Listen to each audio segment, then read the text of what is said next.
టోటల్గా 5 ఇస్తాను. సినిమా ఎలా అనిపించింది అన్న? చాలా బాగుంది. అంటే చాలా మంది కొంచెం నెగిటివ్ ట్రోల్ చేస్తున్నారు, మీరు ఏమంటారు? ఎవరి ఇంట్రెస్ట్ వాళ్ళదన్నా. ఇప్పుడు మన ఫైటింగ్స్ ఎన్టీఆర్ గారికి ఫోకస్ ఎక్కువ పెట్టారు, మిగతా వాళ్ళకి తక్కువ పెట్టారు. సో దానివల్ల అలా అనిపిస్తుంది. మన ఫైటింగ్ కానీ ఓవరాల్గా డ్యాన్స్ కానీ బాగుంది. ఎన్టీఆర్ గారి ఫైట్ అంటే మామూలుగా లేదు. ఇంకా మాస్కి ఎన్టీఆర్ గారు పెట్టిన పేరు. జానీ కపూర్ రోల్ చాలా తక్కువ ఉంది అని అంటున్నారు, మీరు ఏమంటారు? జానీ కపూర్ గారికి సెకండ్ హాఫ్ లో చూపించారన్న, ఫస్ట్ హాఫ్ లో ఏం లేదు. సో అందువల్ల అలా అనిపిస్తుంది. దాని మళ్ళీ ఎక్కువ లేదు మొత్తం అంతా.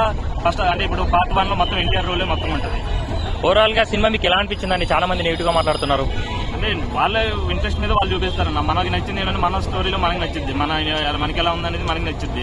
మీకు నచ్చిందా బ్రదర్? నాకు బాగా నచ్చింది. మీరు రేటింగ్ అంటే ఎంత ఇస్తారు సినిమాకి? 5 ఇస్తాను. 5 ఇస్తారా అన్న? మన అనిరుద్ధ్ గారు బీజిఎం గిట్ ఎలా అనిపించింది మీకు? బీజిఎం అంతా బాగుందన్న. సాంగ్ కూడా చాలా, కొరియోగ్రఫీ అంతా కూడా చాలా బాగా చేశారు. డాన్స్ కూడా చాలా బాగుంది.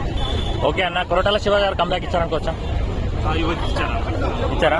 ఓకే, ఈ సినిమాతో ఎన్టీఆర్ గారు ప్యాన్ ఇండియా లెవెల్ సోలో హీరోగా సెట్ అయిపోయారా? సెట్ అయిపోయారు. ఓకే అన్న, సినిమా ఎంత కలెక్ట్ చేస్తాను మీరు అనుకుంటున్నారు? ఓవరాల్ గా ఎంత కలెక్ట్ చేస్తాను అనుకుంటున్నారు? కలెక్షన్ గురించి అంటే బాగానే ఉంది. అంత కలెక్షన్ అంటే రోజు గురించి మనకు అంత ఐడియా లేదు.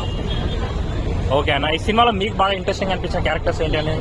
ఎస్పెషల్లీ ఎన్టీఆర్ గారి సర్ప్రైజ్ ఉంటుంది అన్న. నేను ఎన్టీఆర్ ఏమో చనిపోయి తర్వాత వాళ్ళ అబ్బాయి మొత్తం చేస్తున్నాను అనేది సస్పెన్స్ గా ఉంటుంది. అది చాలా థ్రిల్ గా అనిపించింది. ఓకే అన్న, సినిమా ఓవరాల్ గా మీకు నచ్చిందండి? పర్ఫెక్ట్ గా చాలా బాగా ఫ్యామిలీ ఆడియన్స్ చూడొచ్చా? చూడొచ్చా? ఓకే, థ్యాంక్ యూ అన్న.